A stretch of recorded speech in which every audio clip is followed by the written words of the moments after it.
Well, guys, today was a massive day in terms of just news about FC26, info about next year's game. I'm sure most of you have probably already seen and gone into some of the gameplay deep dive stuff. We will go into some of that today. We'll go over kind of the outlining of stuff, but I definitely want to talk mostly about the content changes that were announced today, basically. FUT Economist went on FUT Accountant stream and talked about a lot of content stuff, actually. And it really was our first ever sort of roadmap of things to expect for a new game coming out. We've never really seen EA ever do that before, so that's going to be an interesting thing to discuss. So we'll talk mainly about some of the stuff that you probably missed from today, since there's so much information that if I wanted to talk about literally every new piece, we'd be here for an hour and a half, even though I'm assuming this video is going to be quite long. But if you guys would like to buy coins, you can go to mmoxp.com.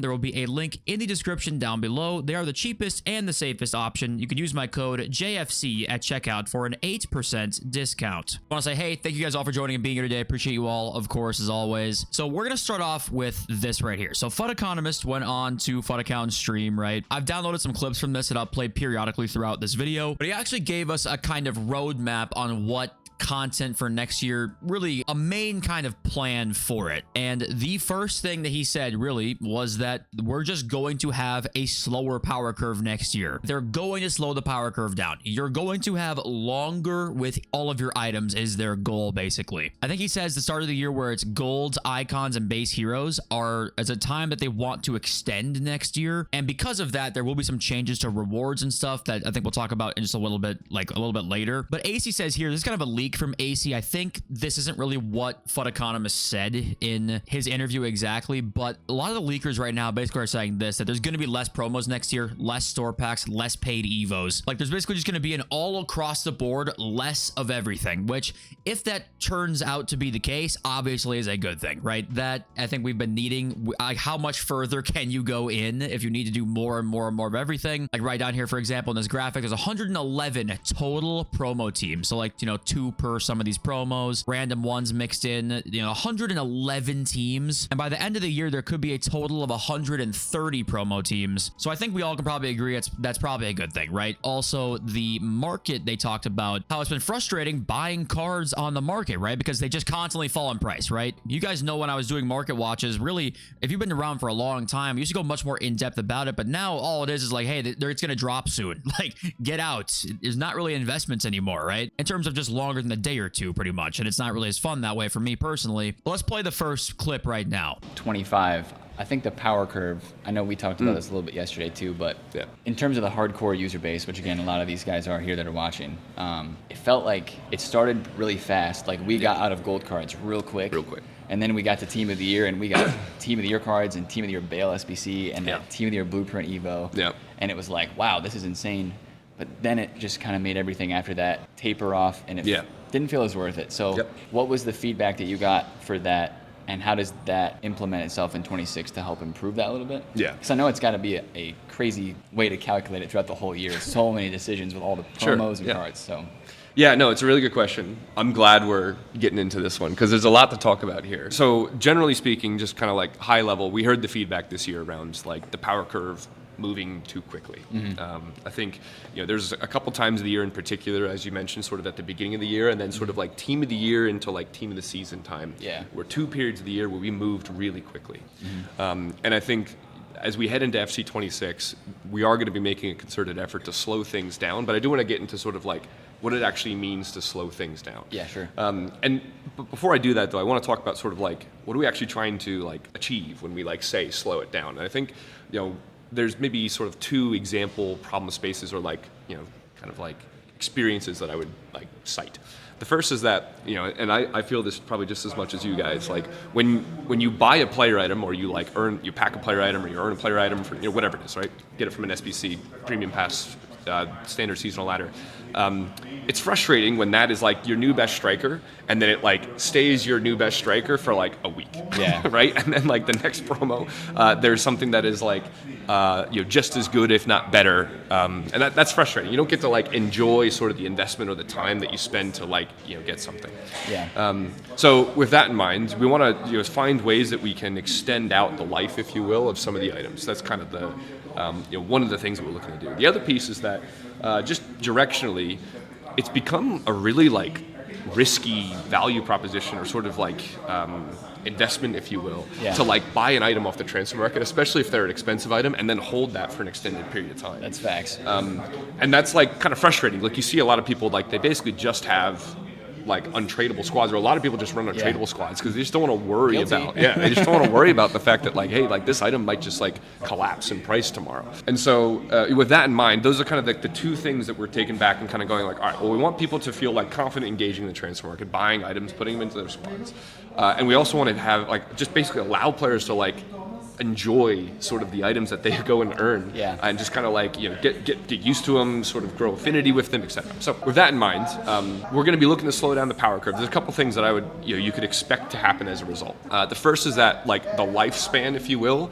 of some of the like base content at the beginning of the year is hopefully going to extend. Awesome. So you're looking at like gold items sticking around for a little bit longer, base heroes for a little bit longer. Yeah. Same thing with the icons. The other piece is that you know, especially as we get into sort of like a Black Friday through holiday window, and then like team of the year into team of the season, that kind of window, you could expect like the pace at which you know, we're going to like upgrade the stats of the players in those campaigns is probably going to come down a bit as well. Like obviously we're going to need to stay close with folks like yourself and the community to make sure that like we're doing this in a way that like feels good for everybody. Yeah. Is that you can expect things like the rewards that you get for objectives or game modes, or you know, perhaps the seasonal ladder, or maybe the power of the items that you can create through evolutions are going to come down, right? Like, so to make sure that we can actually slow things down, we have to sort of like decrease sort of the accessibility, if you will, of some of that content. But the important point there is that it's not going to come down, and it's going to come down for everybody, right? Yeah. It's like there's kind of the mantra of like, you know, if everybody's rich, nobody's rich kind of thing. If everybody has like all that top tier content, then you have to like keep the treadmill spinning really fast in order for that to be a thing. Yeah. So basically, like that's kind of what you can expect. Sort of that launch is that like the overall sort of like mode rewards and some of the other things that you can earn are going to come down, at least compared to last year, and that'll allow us to sort of like slow things down. Okay. So decreasing the accessibility though of the content basically means like it's not going to be as easy for you to get as good of players as it was before. That obviously then might lead to like, hey, the game then at that point, does that just mean the free-to-play players and it kind of fucked over and we're back to kind of like really hardcore pay-to-win stuff, right? And he also highlights on the fact that they had to kind of just keep going and going really, really fast and kind of like a treadmill kind of way, because in order to have so many promos released and they all have to be better than the last one, like you end up here, right? You end up in this situation where content now becomes kind of like nothingness all the time. So they're going to need to take a step back on that. And he does comment on like the pay to win aspect that people kind of get concerned about, and we'll play that clip next. Maybe if I could add one more thing too there, because I just saw some things in the chat. Yeah. Like the idea here too is that as we slow things down, the idea here is to make it so that we don't lose some of the sort of directional gains, if you will, that we've made in like accessibility of content. Like if you were to go back to, I don't know, FIFA 18. Okay. You know, the gap between folks that have a lot of time to play the game and don't have a lot of time to play the game, or folks that like, you know, have you decide to spend money in the game or don't decide to spend money in the game, was much larger than it is today. Yeah, I would agree with that. And so even though we are talking about taking down sort of like the, you know, the amount of rewards that you get in like any given game mode or for evolutions or through SBCs or, you know, whatever it is, right? What we do still want to maintain though is like the fact that if you are just a Road to Glory player and you're not going to spend any money, you can, you know, compete with folks that do decide to spend money. Sure. So that's going to be something. I just want to make sure that that's good. I saw a couple of comments in chat about that. Like the goal here is not like a result of this. We will have failed if the result of this is that it becomes more pay to win, right? Okay. Like that's definitely not the direction that we want to go. It's meant to just sort of calibrate everybody down sort of at the same rate so that the speed of things can sort of just slow down and people can enjoy the items that they have for a little bit longer. Now that sounds good. I don't exactly know how they're planning on kind of doing that, because you want to make it accessible, also not pay to win, also make spending money worth it, because they have to do that, right? They're always going to have to do that, but also slow the power curve down. So they are in kind of like a really weird spot right now with what they've created, and they're going to have to go back on some some of it. Like, they're going to have to. And I think we need to make sure next year we don't like freak out when rewards aren't maybe as good as they were. They're going to have to slow things down. Maybe EVOs aren't as good as they were before in terms of as good as quickly, right? We're probably going to have to expect just to have a bit of a step back when it comes to content. And I think Fun Economist also says here, they're hoping that really what can substitute for some of the content stuff with less promos is a lot of the tournaments. And like tournaments and more gameplay stuff can become part of content now rather than like everything has to be SBCs and new players, right? That's kind of all the content is, like SBCs and EVOs, and that's it. They're hoping to kind of bring in like more gameplay stuff with tournaments and stuff to help with new content on a day-to-day basis, but not now make the game boring in return when there won't be as much new stuff, technically speaking, like new, better players, right? So that all sounds good. Now, obviously, once again here, Fun Economist actually does say this later on into the stream, which is funny, but he says like, hey, we have to actually do this and implement this stuff, and if we're not doing that, you need to check us. Do I believe that? Obviously, that's a difficult one to believe after all these years, but you do wonder just how bad did it get in there, because they are saying shit that I would have never guessed they'd say this stuff. They're basically every single new feature added in this year is exactly what we wanted. I mean, it's really all of the changes that we wanted here. Content stuff is less power curve stuff. We've got EVO changes to talk about here in a sec. That is kind of just what we wanted. Like, it really is everything we wanted. And you have to wonder what the hell was happening behind the scenes for them to make this drastic of a change. It's crazy, right? It's crazy hearing all this stuff. Of course, like we said, we still got to see it, but it is nonetheless kind of insane. There was this news here that we want to talk about quickly, moving on past some power curve stuff. So next up, Fun Economist did say here that they're actually adding in more ways when an opponent quits at a draw for you to get the win. So right here this year, they implemented a very like archaic feature, and it's like they have to scroll into the menu post 45th minute, post red card, whatever, scroll in the menu, go to quit and actually quit for you to get the win. Now it's not going to matter if they dashboard or not. That obviously is, you know, the most important thing. I believe it still has to be a penalty right now and still post 45th minute. So it's the same exact stipulation, sorry, as it was this year, but now they can just dashboard and it still will count. But he did say, and he mentioned this, so it's definitely, the fact that he mentioned this, it means it's probably going to be a thing they pull off this year, I would guess, is that they are right now working on making it count for any time at all. So anybody backing out at any point at 0-0, no matter what circumstance at all, if it's second minute, they run out of bounds and fucking leave the game, you'll get the win for that. They're working on that right now in the testing phase. And I think he said it's their security team trying to like make sure that they can, you know, stop hackers and glitchers from doing that stuff. So he couldn't really say exactly, but right now that is their goal, is that at some point next year that they're going to have it at any time that you can leave your opponent can leave and you'll get the win no matter what at a draw. So that obviously, that's a great feature if they're able to add that. But once again here, it is just crazy. It makes you wonder what the hell happened, right? What the hell happened this year? And also right here, the number of players in SBC storage remains at 100. He basically said that what they're trying to do here is make it so your SBC storage won't ever reach 100. Like, rarely ever will your SBC storage actually reach 100 because there's things to put them in. Fodder, they said that they want to make fodder more valuable next year. So when you pack an 89 tradable, he's not 6K. It sounded like they're really trying to make the market kind of mean more again, where fodder will not be 2K, right? Fodder is actually going to mean something. Higher rated cards will mean something. Of course, that then is going to mean we won't see as good a packs then probably in rewards next year, which I think initially you might say, oh, these rewards are going to suck, but it's probably just better for the long-term outlook and health of the game and market, right? Because he said they could see in like the internal data that players literally just had full SBC storages like all the time, even in like November when fodder kind of crashed around Team of the Year. Between November and Team of the Year time in January, it became like fodder became useless, and they don't want to have that happen again, they said. So they're hoping your SBC storage isn't really going to be as full as it is. There's places to put it in. Fodder might be just more rare as well because they're trying to make it more valuable. And this is where that balance comes in again, where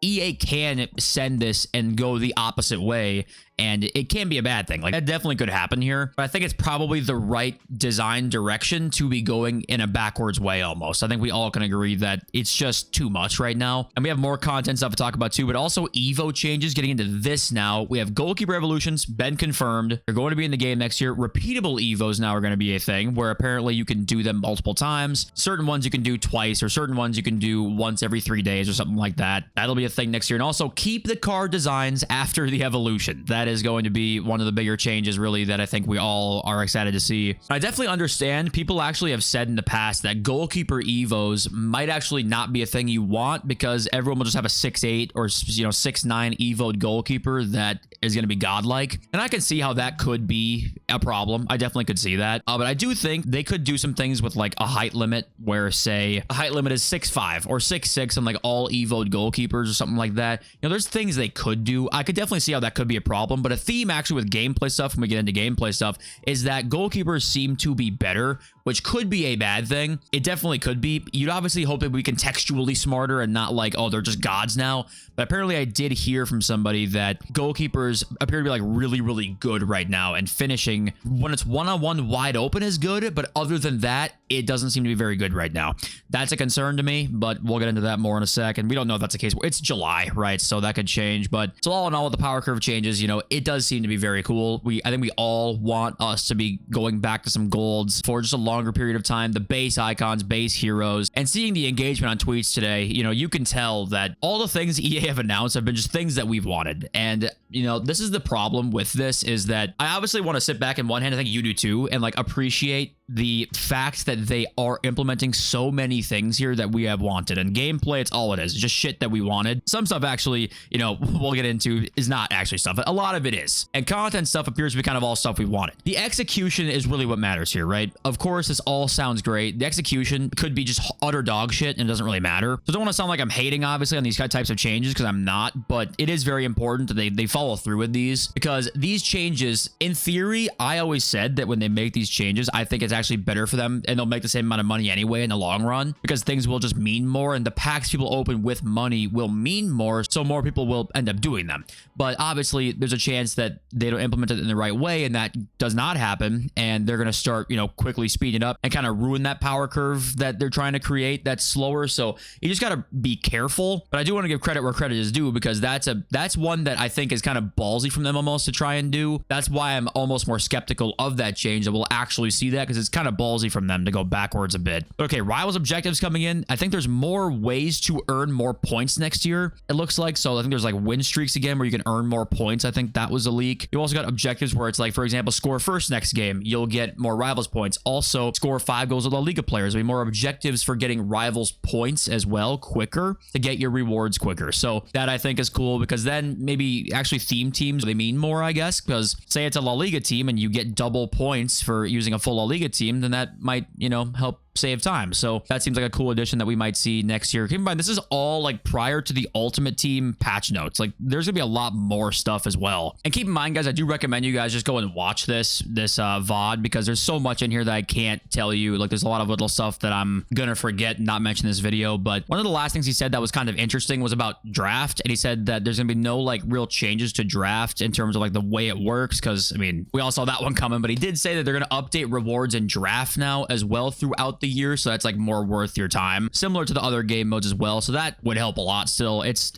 still from the Stone Age, it feels like, but the draft or the mode could be fine. It just needs some help. That's kind of the last thing I said about that. And that was really it. You talk about more gameplay stuff, and the gameplay stuff, guys, there is so much. I mean, it's ridiculous, and most of it we kind of already talked about. A lot of it is just like general, everything's gonna be faster, like faster responsiveness. You got passing and shooting gonna be faster. One of the bigger changes today was that the low driven shot is going to be now back to double tapping circle. So they have removed time finishing, and they have brought back the double tap circle or double tap B, whatever platform you're on, low driven shot. And that honestly, to me, is another good change. I know some people liked timed finishing, and I think if finishing is just good, it doesn't really matter if time finishing is there or not. I'm just happy we can do a low-driven finesse again. Low-driven finesses are, just low-driven shots are the most common way for players to score goals in real life. So I don't mind, personally, low-drivens being the best shot type, really, especially different types of them, like low-driven finesses, low-driven travellas, which, by the way, not everybody can do travellas now, which is a big change. Low-driven flare shot, low-driven power shot, low-driven volley, and low-driven header now is all a thing. The only one you can't do is chip shots here, but it really feels like we're going back to FIFA 17. We've got tournaments back again. We've got low-driven shots back again, faster gameplay. Like, they're trying to go back to FIFA 17, it feels like, which is not a bad idea to me. And right here, the only players who can do Travella shots at all, literally, that are capable of doing the animation at all, are players with a game changer playstyle. So now, green time Travellas are a thing of the past, right? Because you can't green time anymore, and not everybody can even do Travellas in the first place. So You won't be seeing any more of those probably. That was one of the bigger changes. With those playstyles too, we have a bunch of new ones here. Well, the new ones we actually got. We got 5 of them. We'll go into them. So we've got Enforcer first, who basically is press proven. It's basically somebody who can shield using physicality, but apparently it's also when dribbling, they can kind of initiate contacts too. I don't know the difference between that and press proven, I guess. Well, I'm sure hear more about that, but that's kind of, it just seems like a similar thing to what press proven they tried to do with press proven, I guess. A game changer. This is the one with the Travellas. They can do extraordinary and unconventional finishes. So they're more of like it's strictly a shooting kind of flare playstyle there. And then inventive is the one that is more so combining like passing and dribbling aspects of the flare playstyles, which ironically, I feel like you'd switch these two, you know, Cherokee and Charisma. But yeah, I guess their goal to sort of attempt to make these more useful is like have one be dribbling and passing and then one be for shooting. I don't know how that's going to work out. They might both be kind of, well, this one will probably not be useless because of the Travellas, but inventive might just be the new flare. I mean, it's hard to say. We have precision header now. So we have power header and then precision header. So we're going to have those two that, I mean, if I had to guess, won't be great. Maybe they end up making it OP because it's like one of the new playstyle pluses, so it ends up being overpowered. But if I had to guess, it'll be similar to power header, and if headers aren't great, then it's not going to mean that much. But here we now have aerial fortress, and this is one that is interesting because they tried to separate now aerial and aerial fortress. So aerial is supposed to be for offensive, and aerial fortress is supposed to be for defensive headers. So trying to balance those two things. Now Van Dyke might have aerial fortress, which is just basically aerial but in defense, triggering only in defensive scenarios, whereas the other one will be an offensive scenario. So trying to like separate those two, I guess, maybe make it more balanced in that way. Not too sure, but the playstyles, you know, whatever. They added more new roles too. Do you even care about seeing these? I mean, the roles themselves, I mean, I think we all wish they really weren't as strict as they are. Now, the thing is, they do say here that we will just see more players with roles in this year's cycle. They just say that. So more players will be granted with role plus pluses throughout the cycle. Players can go beyond 4 positions now as well, which is interesting. And at launch, you will just see players having more roles available literally just from the start of the game, which is nice. And then also drastically reduce the negative impact of being out of position, which is interesting. And then lastly, you've got significantly improved how good regular roles and role pluses are to bring them closer to roles plus plus. So if they don't have a role, they're not going to be just quite as dog shit as they were before. But I still wish they weren't, you know, in the game. They're fine as the instruction system to me, but just on cards, I think we all kind of can agree that that's just, it's kind of shit. But we all figured that after year 1, they're not going to get rid of it. It's going to take a couple of years if they really don't like it anymore. The new roles here, you got wide back, inverted wing back, box crasher, and ball playing keeper now. I wonder what ball playing keeper is going to do. But one of the more interesting things that you might have actually not seen in these pitch notes is that fatigue is like way different. So fatigue now, you are not affected by it if you are controlling the player. Like there's no stamina when you are controlling the player, but CPU players will all be affected by stamina still. So I think their goal with that, my guess, is to still have it so that you can't press constantly, because obviously having all your players pressing all the time, 10 CPUs without losing stamina would be hell. So they don't want to have that, but they also want to have it so that it rewards manual defending then, because when you switch somebody manually, they'll just be faster than your CPUs will be, right? So I think that was kind of their goal here. This one's a little strange to me. I don't know how much that is gonna be a good change. Maybe there's things in there that I'm kind of like not thinking about. I don't really see what the point in changing this one was, but I don't know what you guys really think about that, changing it so that there is no stamina at all when you're controlling the player, if that's kind of a good thing, or if that's going to be something that is going to be something that's kind of broken. I'm not really sure what to make of that or why it's even really a change, but that is a change next year. And here's kind of a summary of all of the stuff in the competitive gameplay. So we kind of knew most of these. You know, less AI defending, looser defensive lines, fewer auto tackles and auto blocks, more responsive and smoother transitions, increased passing speed and responsiveness, tighter control when dribbling. Dribbling apparently is like the first thing people noticed when they played the game. Apparently, the creators today, they said that after they wiped the slobber off their mouth, they said that the dribbling was amazing, right? And I'm kidding, but these changes, if they actually come to fruition, are good. So it's easy to get hyped up about this. Like, it genuinely is, because we've been looking for a lot of these types of changes for like 3-4 years now. Kind of like, hey, where are we going with this? I don't like this change. I don't like the direction where this is heading. And they're kind of going back to like FIFA 17. Like an enhanced version of FIFA 17 is what a lot of this stuff seems like right now. If that ends up happening, then that's great, right? That obviously would be a fantastic rerouting on what this game has kind of been becoming. Also, one last thing I forgot about, turn stadium shadows off. Now, literally, you can have it and play in any stadium you want to, and the shadows will not exist. So that is a massive change as well, by the way. But the most important thing is that they need to deliver on these promises. And FUT Economist literally said, I want the fans to check us and make sure we bring these things to fruition. So I don't know what the hell happened. The internal numbers must have been absolutely dog shit last year, because this is a total change in branding from EA, right? And like I said, this words are just words right now, okay? Keep that in mind. It's okay to be happy and like hype up about it. Like, it's okay to like get excited, but keep in mind here that it is just words right now. We got to see the actual thing come to fruition, which hopefully it will. Hopefully it'll be fun. I'm always rooting for the game to get better. Like, I want it to get better. Just, I am always more of a pessimistic person myself. But okay, there is some FC25 stuff here. A couple of things. Well, first of all, we have a Ribery SBC, which unfortunately, you know, most of us probably have this card when it comes to the paid season pass. But if you didn't have the paid season pass, I could see why this would be a cool kind of card maybe on the way here for you. Unfortunately, he has Trivella and Whipped, so maybe that's not the best. But I think most of us who have the paid season pass see this and go, okay, our first 5 playstyle plus big SBC is like a card we already had, so maybe slightly annoying there. But there are players who have not really had this Ribery card yet. And also the other card was Cruyff.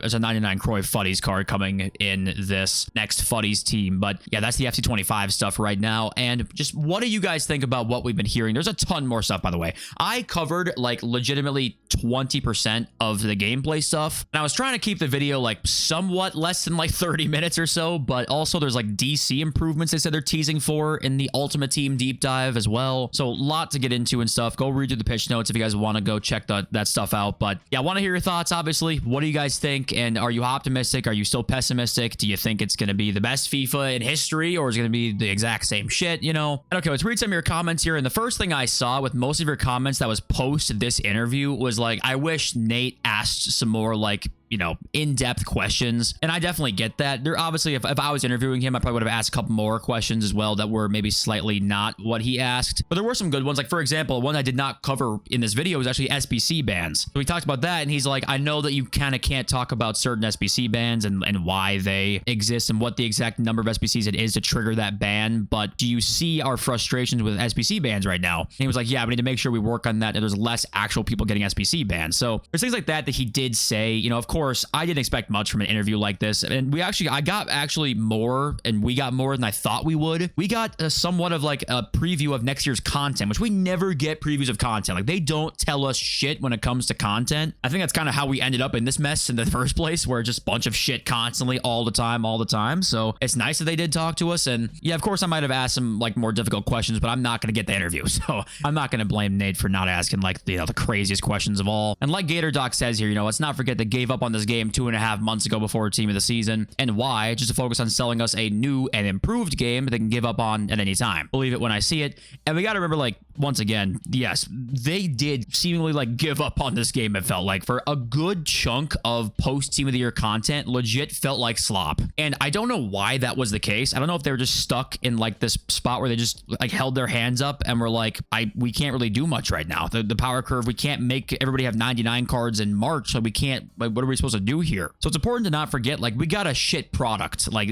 that's important to remember. That's important to remember when, you know, thinking about next year's game, right? But also, I'm hoping that maybe today was the start of some communication with somebody on the content team that we can talk to somewhat, who, like, if we're in a spot like this again where we're 2 months into just what feels like AI slop fucking bullshit content, that they can talk to us and be like, hey, this is our plan right now, and this is why it maybe feels like there's not much going on. I was hoping that we can start a dialogue, like trying to be realistic and things that we can actually change here. At least we can, if we can get some communication and understand why they make changes and do things that they do, then maybe that's like a step in the right direction, right? I try and, you know, I'm obviously quite pessimistic person, but I try and like say, hey, well, you know, if we got to talk to them, maybe we could actually maybe do something, or at least understand where they're coming from here when it comes to some of the content stuff. But I don't know, guys. Thank you all for being here and watching. I appreciate you all so much, and I love you all. So, peace.